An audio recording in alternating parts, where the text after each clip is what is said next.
Cerita fantasi dalam sebuah novel tiba-tiba berubah menjadi kenyataan di dunia manusia.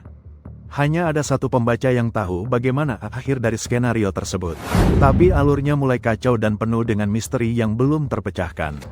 Kisah ini tentang seorang pemuda bernama Kim Jokja. Ia hidup dengan sederhana dan memiliki hobi membaca novel. Ada satu novel yang tidak populer berjudul 3 Cara Bertahan Hidup di Dunia yang Hancur.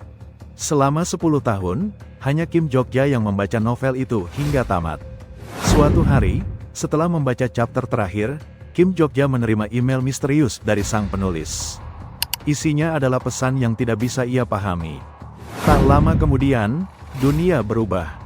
Kedamaian hilang dan aturan yang ada mulai runtuh. Kejadian-kejadian mengerikan pun bermunculan. Kim Jokja akhirnya menyadari bahwa semua yang terjadi di dunia nyata sama persis dengan cerita di dalam novel. Dunia fantasi itu kini menjadi kenyataan. Dan hanya Kim Jokja yang tahu bagaimana cerita ini akan berakhir. Namun, perjalanan tidak berjalan seperti yang ia bayangkan. Alur cerita mulai menyimpang dan tidak sesuai dengan yang ia baca. Semuanya jadi berantakan dan semakin banyak misteri yang belum terpecahkan. Selamat datang di alur cerita Omniscient Reader's Viewpoint. Jangan lupa subscribe dan komen jika kamu suka dengan alur cerita manhwa ini. Cerita ini mengisahkan seorang pemuda berusia 28 tahun bernama Kim Jokja. Ia adalah karyawan kontrak di sebuah perusahaan. Hidupnya biasa saja dan sejak masa sekolah dulu ia sering menjadi korban bully. Jokja memiliki hobi membaca novel. Sepulang kerja, ia selalu menyempatkan diri membaca novel di dalam kereta bawah tanah.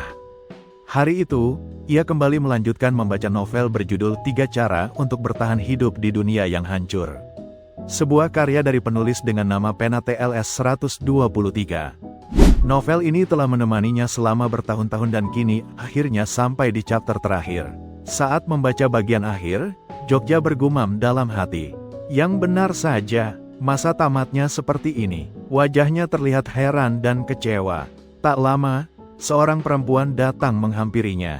Namanya Yo Sang-ah, rekan kerja Jokja yang sangat populer di kantor. Ia lalu duduk di sebelahnya. Jokja terlihat canggung. Dalam hatinya ia berkata, "Aku benar-benar tidak menyangka, aku sedang berbicara dengan wanita paling populer di kantor." Melihatnya dari dekat, aku paham kenapa banyak pria jatuh hati padanya. Sang-ah melirik layar ponsel Jokja. Ia bertanya dengan nada penasaran, "Apa itu novel? Aku juga suka membaca novel dan pernah membaca beberapa. Siapa penulis favoritmu?" Jokja terlihat gugup. Ia menjawab, "Kamu tak akan kenal meski ku beritahu novel ini." Dalam hatinya ia berkata, "Sebenarnya agak malu mengatakan pada orang lain bahwa aku sudah membaca novel fantasi ini selama 10 tahun terakhir. Walau sekarang sudah tamat, novel ini sangat berarti bagiku. Aku sudah membacanya sejak kelas 3 SMP.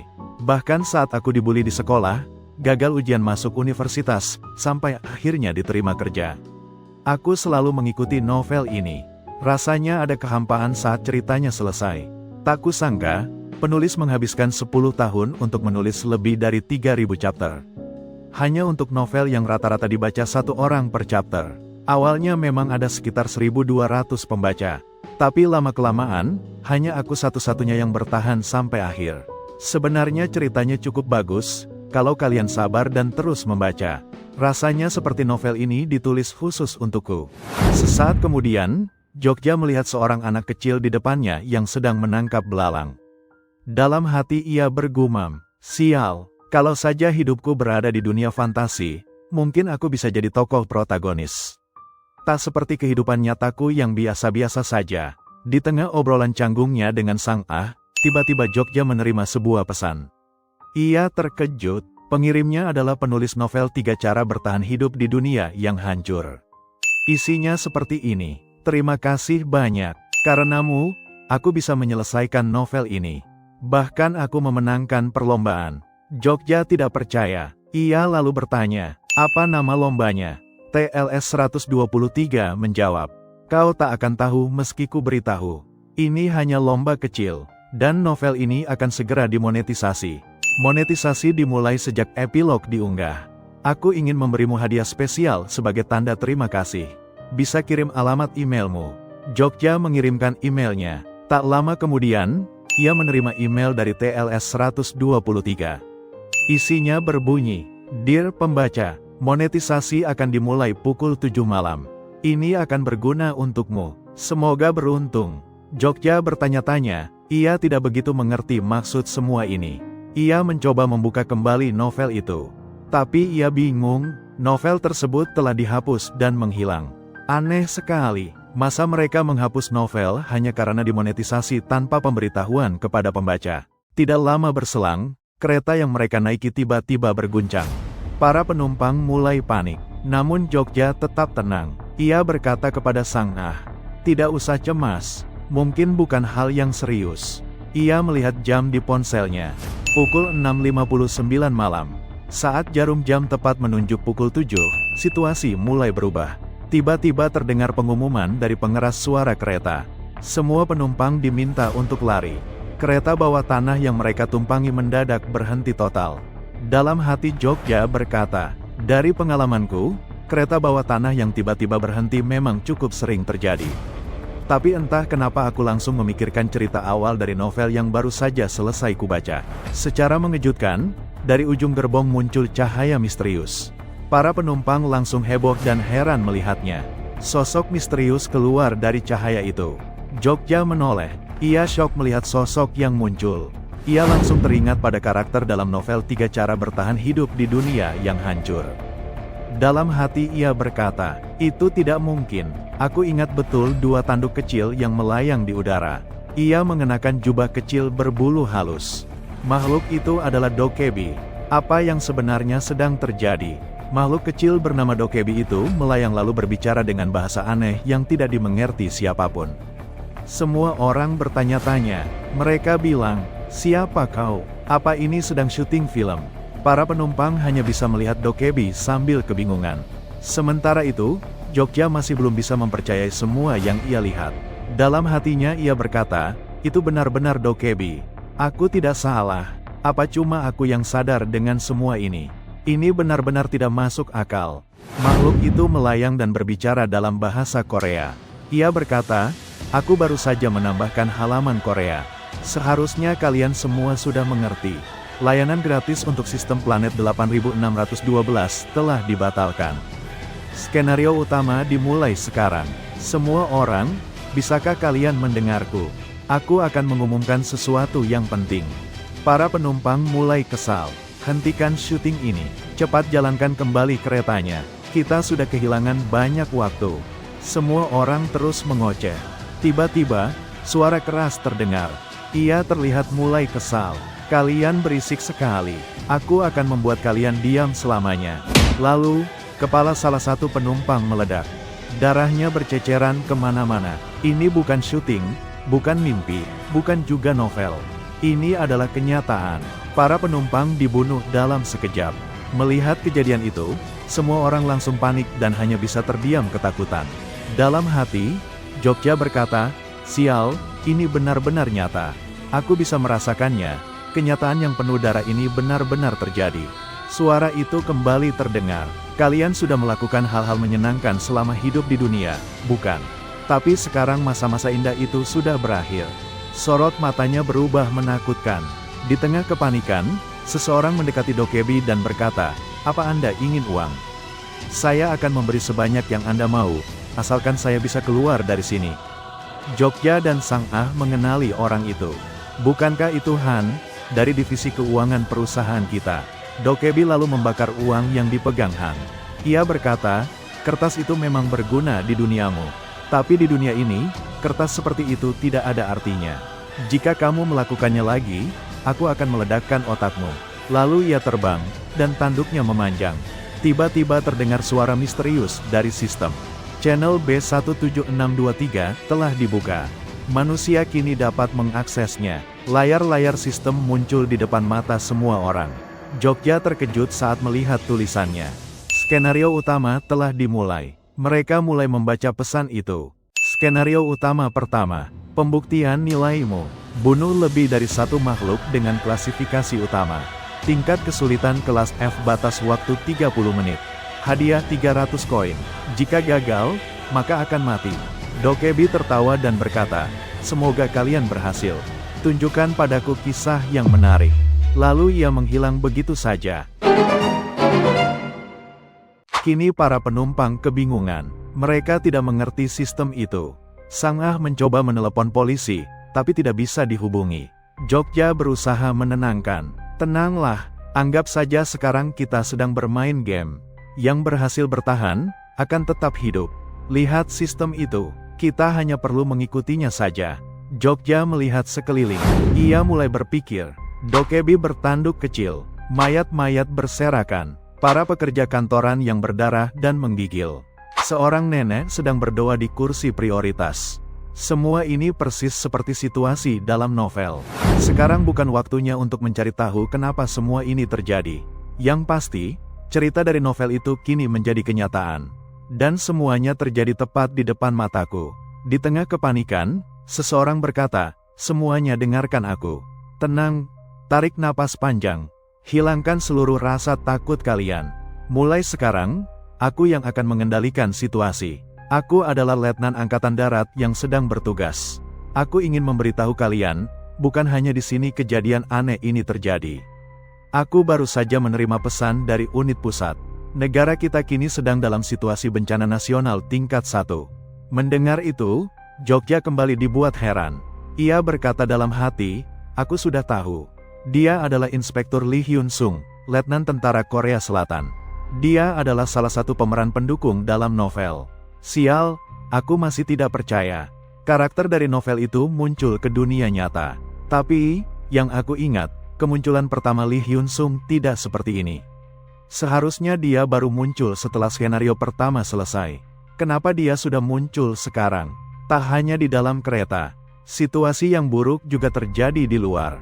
Pemerintah, melalui Perdana Menteri, mengumumkan sesuatu secara langsung lewat siaran live. Seluruh warga Korea menonton siaran itu, termasuk para penumpang di dalam kereta. Perdana Menteri mengatakan bahwa banyak teroris tak dikenal sedang melakukan aksinya.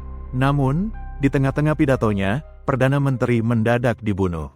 Semua orang yang menyaksikan siaran itu langsung shock.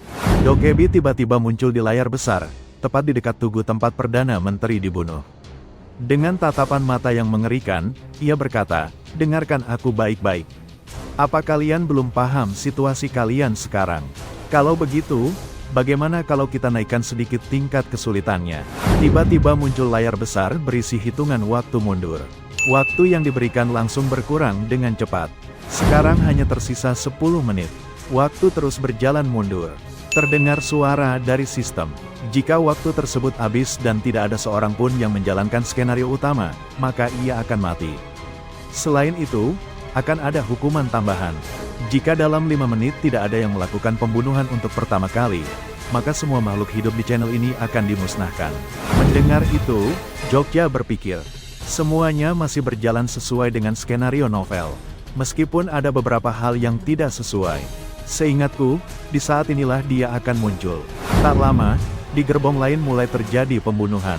Para penumpang panik. Mereka berusaha menutup pintu gerbong. Namun, tiba-tiba energi sihir menyelimuti seluruh pintu. Sistem channel berkata, semua akses masuk dan keluar akan dibatasi hingga skenario untuk channel ini selesai. Dalam siaran live, terdengar suara berkata, meskipun banyak tempat sudah mulai aktif, tapi beberapa lainnya masih belum juga dimulai. Baiklah, akan kutunjukkan apa yang terjadi jika tidak ada yang melakukan pembunuhan pertama dalam 5 menit. Layar besar kembali muncul di depan semua orang. Terlihat sekelompok siswi sekolah menengah sedang duduk tenang. Tiba-tiba, para siswi itu berlarian panik. Suara sistem berkata, batas waktu telah berakhir. Hukuman akan segera dimulai. Semua siswi di sana dihabisi. Kepala mereka dihancurkan. Darah berceceran di mana-mana. Penumpang kereta yang menyaksikan itu langsung terdiam dalam ketakutan. Tampak seorang siswi mencekik temannya sendiri. Tanpa ragu, ia langsung membunuhnya. Sistem channel kembali muncul dan berkata, siswi SMA tipe G kelas B bernama Lee Ji-hye berhasil selamat dari kelas 2B setelah membunuh seseorang. Ia berhasil bertahan hidup. Dokebi tertawa. Ia berkata, bagaimana, menyenangkan bukan? Setelah menyadari hal itu, para penumpang mulai saling waspada. Bahkan Sang Ah pun melepaskan pegangan tangannya dari Jogja. Jogja berpikir, aneh sekali. Kenapa dia belum muncul juga? Sial, cerita awal yang aku tahu dalam novel terasa berbeda dengan apa yang terjadi sekarang. Satu-satunya cara untuk memastikannya adalah membaca ulang novel itu. Jogja membuka handphonenya, namun ia terkejut. Novel itu sudah menghilang. Jogja yang mengetahui alur cerita novel itu, berkata dalam hati, "Sial, kenapa cerita dalam novel berbeda dengan situasi sekarang? Aku harus membaca ulang novel itu." Jogja lalu membuka handphonenya, tapi ia sadar kalau novel tersebut sudah dihapus. Ia sempat terdiam, namun tak lama kemudian, Jogja teringat pada email yang pernah dikirim oleh penulis novel itu. Dalam email tersebut ternyata ada satu lampiran. Jogja pun segera membukanya. Ternyata, lampiran itu berisi seluruh alur cerita dari semua chapter novel. Ia langsung terheran. Orang ini benar-benar mengirim seluruh isi novel sebagai hadiah. Aku masih tidak percaya. Tak lama setelah itu, jendela sistem muncul.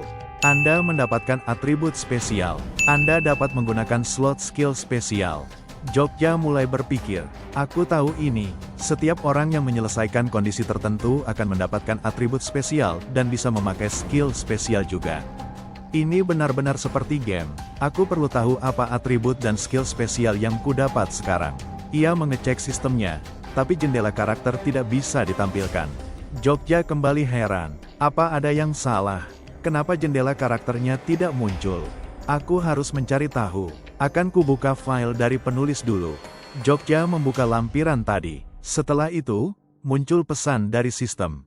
Efek dari atribut spesial Anda akan meningkatkan kecepatan membaca. Seketika matanya bereaksi. Jogja merasa pusing. Sial, kepalaku sedikit sakit. Apa ini efek dari atribut spesialku? Menarik. Aku hanya butuh waktu kurang dari 1 menit untuk membaca bagian pertama novel ini. Baiklah. Aku harus cepat membacanya lagi.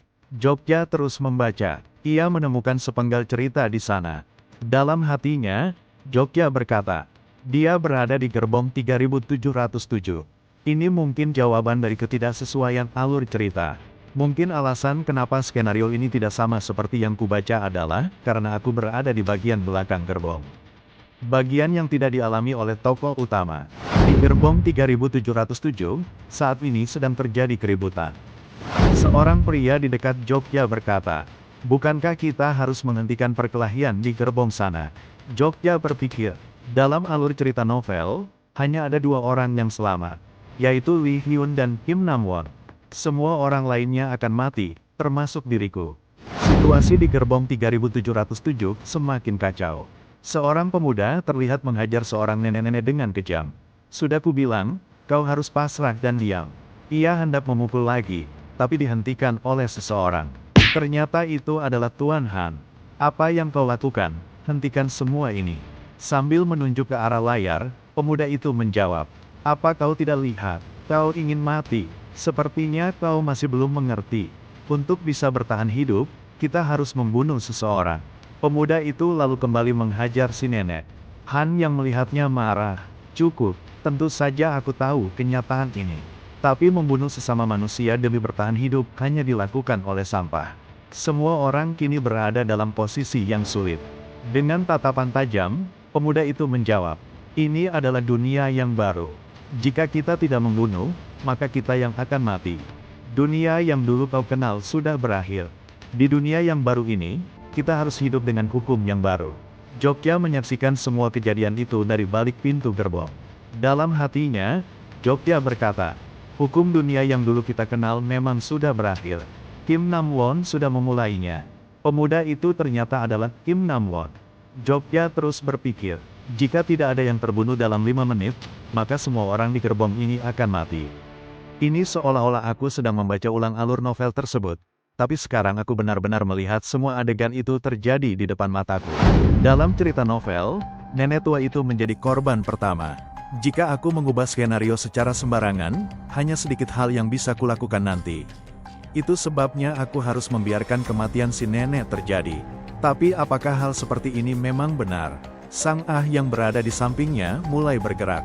Dia akan terbunuh jika dibiarkan. Aku harus menyelamatkannya. Jogja langsung menahan Sang Ah dan berkata, Jangan bertindak sembarangan, kau bisa dalam bahaya. Bahkan kau bisa terbunuh. Jogja masih bimbang, sisi manusianya ingin menolong si nenek. Tapi di sisi lain, ia khawatir jika alur cerita berubah. Ia berpikir keras, meskipun genre cerita berubah, akan selalu ada seseorang yang bersinar sebagai protagonis. Tapi kali ini, kalau bukan aku, siapa lagi? Aku satu-satunya orang yang tahu alur cerita dari novel ini. Waktu untuk menyelesaikan skenario pertama tinggal tersisa 7 menit 32 detik. Jogja mengambil keputusan. Sebenarnya ini terlalu cepat untuk bergerak. Ini bukan bagian dari rencanaku. Tapi aku tidak bisa membiarkan tindakan tidak manusiawi terus terjadi. Dengan keberaniannya, Jogja masuk ke gerbong di depannya. Ia langsung mendorong tubuh Kim Nam-won hingga tersungkur. Kim Nam-won berteriak marah. Apa-apaan semua ini? Siapa kau? Jogja berpikir, mungkin aku terlihat seperti ingin menyelamatkan nenek itu dengan menyerang Kim Nam-won. Tapi sebenarnya bukan itu tujuanku. Seharusnya dia ada di sini. Ia lalu melihat seseorang, anak laki-laki yang tadi menangkap belalang. Jogja segera menghampirinya dan berkata, "Aku pinjam ini sebentar." Ia mengambil kotak yang berisi belalang, lalu memberi sesuatu kepada anak itu. Jogja lalu berteriak, "Semuanya diam dan dengarkan aku. Berdasarkan ucapan Lokaebi, setidaknya kita harus membunuh seseorang untuk menyelesaikan skenario ini. Jadi jika nenek itu sampai benar-benar mati, siapa yang akan kalian bunuh selanjutnya? Apa kalian akan membunuh orang yang berdiri di depan kalian?" Mendengar itu, Kim Nam-won tertawa. "Tentu saja, kami akan membunuh bajingan seperti kamu." Jogja menjawab, "Kalian tidak perlu melakukan itu. Masih ada jalan lain untuk menyelesaikan skenario ini tanpa membunuh manusia. Apa kalian lupa? Syarat menyelesaikan skenario ini bukan membunuh manusia, tapi membunuh satu atau lebih makhluk hidup." Jogja lalu mengangkat seekor belalang. Di dalam kotak masih ada 3 ekor belalang lainnya. Mengetahui hal itu, orang-orang langsung mengejar Jogja. Ia lalu melemparkan kotak itu ke udara. Belalang-belalang pun berterbangan dan semua orang sibuk menangkapnya. Waktu tersisa 3 menit 12 detik. Kim Nam-won lalu menghampiri Jogja dan berkata, "Hei, kenapa kau melakukan itu? Kau bisa saja menyerahkan belalang itu secara langsung. Jujur saja, sebenarnya kau hanya ingin melihat kekacauan ini terjadi, bukan?" Jogja memandangnya dengan tenang.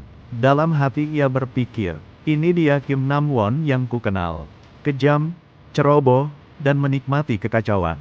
Sistem Jogja kemudian muncul. Skill Special Character Identification telah aktif. Skill ini memungkinkan Jogja melihat informasi seseorang hanya dengan menatapnya. Jogja melihat Kim Nam-won. Di layar tertulis, Skill Special Knife Fighting Level 1. Seorang remaja Edge yang memiliki sisi gelap dan bisa terpicu dalam kondisi tertentu. Jogja mulai berpikir lagi. Dalam cerita novel, bocah ini nantinya akan dikenal dengan julukan delusional. Kim Nam-won mendekati Jogja dan berkata, "Bekerja samalah denganku. Apa kau tertarik?" Sistem lalu menampilkan pesan. Kim Nam-won memiliki kesan yang baik terhadap Anda. Pemahaman Anda tentang karakter Kim Nam-won telah meningkat. Jogja yang mendengar ucapan Kim Nam-won tidak langsung merespons. Namun, ia menepuk pundaknya dan berkata, "Sepertinya kau tidak tertarik. Kalau begitu, bisakah kau menyingkir? Aku punya urusan dengan nenek di belakangmu." Waktu tersisa 2 menit 58 detik. Suasana di dalam gerbong sudah kacau. Orang-orang saling berebut belalang, dan bahkan mulai terjadi kebakaran. Kim Nam-won yang berniat membunuh nenek itu dihentikan oleh Jogja. Ia menatap Jogja dengan dingin dan berkata, "Sekarang kau ingin menjadi pahlawan keadilan. Tipe seperti kau ini adalah yang paling kubenci." Jogja melihat matanya dengan gugup. Sistem lalu menampilkan pesan. Karakter Kim Nam-won memandang rendah dirimu. Anda memenuhi syarat untuk mengaktifkan tingkat 1 dari skill eksklusif Omniscient Reader Viewpoint. Mereka saling menatap. Kim Nam-won marah. "Kubilang padamu untuk menyingkir." Ia langsung melancarkan serangan. Tiba-tiba terlihat ia bisa mengeluarkan sihir dari tangannya. Untungnya, Jogja berhasil menghindar. Jogja langsung menyadari sesuatu. Itu adalah atribut skill spesial. Kim Nam-won sudah bisa menggunakan skillnya. Ia menyerang lagi, tapi serangannya berhasil ditahan oleh Jogja. Meskipun begitu, tubuh Jogja terasa kesakitan. Kim Nam-won kemudian mengeluarkan aura kekuatan. Sebuah skill bernama Black Lightning level 1. Satu serangan kembali dilancarkan, tapi Jogja masih bisa menghindar. Jogja mengumpat dalam hati. Apa-apaan orang ini? Aku benar-benar sangat kuat, tapi dia bisa seperti ini.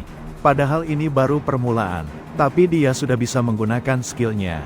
Bakatnya benar-benar luar biasa. Tak heran dalam novel, protagonis merekrut dia, meskipun tahu sifatnya yang psikopat. Sebuah notifikasi sistem kembali muncul. Anda memenuhi syarat untuk menggunakan tingkat 1 dari skill eksklusif Omniscient Reader Viewpoint. Jogja terkejut. Omniscient Reader Viewpoint. Apa maksudnya ini? Kim Namwon kembali menyerang. 2 serangan dilancarkan, tapi Jogja berhasil menghindari keduanya. Kim Namwon mulai kesal. Dasar sialan, kenapa semua seranganku tidak mengenaimu? Sistem menunjukkan bahwa tingkat 1 dari Omniscient Reader Viewpoint telah diaktifkan. Jogja bisa membaca pergerakan lawannya. Serangan ke bahu kanan, dihindari. Serangan ke wajah, kembali dihindari. Jogja jatuh tersungkur, tapi dalam hatinya ia berpikir, dengan skill ini, aku bisa membaca pergerakannya. Jika aku bisa membaca pikirannya, maka aku bisa bertahan. Sayangnya, aku hanya bisa menghindar. Aku belum cukup kuat untuk menyerang.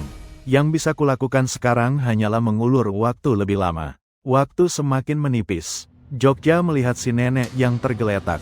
Ia langsung bergerak untuk melindunginya. Jika Kim Namwon berhasil membunuh nenek itu, maka skenario ini akan selesai. Tidak peduli apapun yang terjadi, aku tidak boleh membiarkannya pergi ke skenario berikutnya. Kim Namwon semakin marah. Aku tahu kau akan melakukan itu. Ia lalu mengeluarkan pisau dari sakunya. Skill Knife Fighting level 1. Serangannya berhasil mengenai bahu Jogja. Ia menjerit kesakitan. Sial, rasanya seperti kulitku terbakar. Jogja segera membopong tubuh si nenek. Dalam hati ia berkata, kematian kini berada tepat di belakangku. Di dunia ini, yang lemah akan mati dan yang kuat bertahan. Keraguan hanya akan membawaku pada kematian. Ia meneguhkan tekadnya. Jogja lalu membunuh belalang yang ia bawa. Pesan dari sistem muncul. 100 koin didapatkan sebagai hadiah. Anda telah membunuh makhluk hidup kedua. Pemberitahuan itu terus bermunculan tanpa henti. Anda telah mendapatkan koin. Apakah Anda ingin melihat bagaimana cara menggunakan koin? Namun Kim Namwon kembali bersiap menyerang. Jogja dalam pikirannya berkata, masukkan 2.700 koin ke Physical Reinforcement. Koin yang ia dapat langsung dimasukkan ke dalam skill tersebut.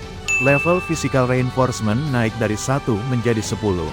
Daya tahan tubuh Anda meningkat. Satu tusukan diarahkan tepat ke jantung. Tapi serangan itu terpental. Kim Namwon langsung terkejut. Ia mundur, menjaga jarak dengan tatapan tajam. Jogja berkata, selama musim kawin, seekor belalang bisa menghasilkan 100 telur. Aku tidak ingin nyawa seseorang melayang, kecuali dirimu. Kau yang akan mati. Ternyata Jogja telah membunuh belalang yang di dalam tubuhnya berisi 100 telur. Namun waktu terus berjalan. Tersisa 57 detik. Kim Namwon kembali menyerang. Tapi tak satu pun serangannya bisa melukai Jogja. Ia mulai frustrasi, lalu berkata dengan nada putus asa. Kumohon, selamatkan aku. Bukankah tadi kau bilang kalau nyawa setiap orang itu berharga? Aku tidak ingin mati. Kumohon, selamatkan aku. Jogja hanya diam. Ia menatap Kim Namwon dan berkata, ini adalah hukuman. Di dunia sebelumnya, kau sendiri yang bilang, dunia baru membutuhkan hukuman yang baru. Dan akhirnya, waktu untuk skenario pertama pun habis. Darah mulai berceceran. Sistem menampilkan pesan. Skenario utama 1. Pembuktian nilaimu telah selesai. Channel B7623. Jalur kereta 3434. Jumlah orang yang berhasil selamat, 5 orang. Tak lama kemudian, Dokebi muncul. Ia berkata, apa yang terjadi di sini? Ketika aku pergi untuk melihat channel lain, ternyata sesuatu yang luar biasa terjadi di sini. Pada akhirnya, ada 5 orang di dalam kereta ini yang berhasil selamat. Mereka adalah Lee Hyun Sung, Yo Sang Ah, Lee Gilyang, Han Myung Oh, dan yang terakhir, Kim Dokja.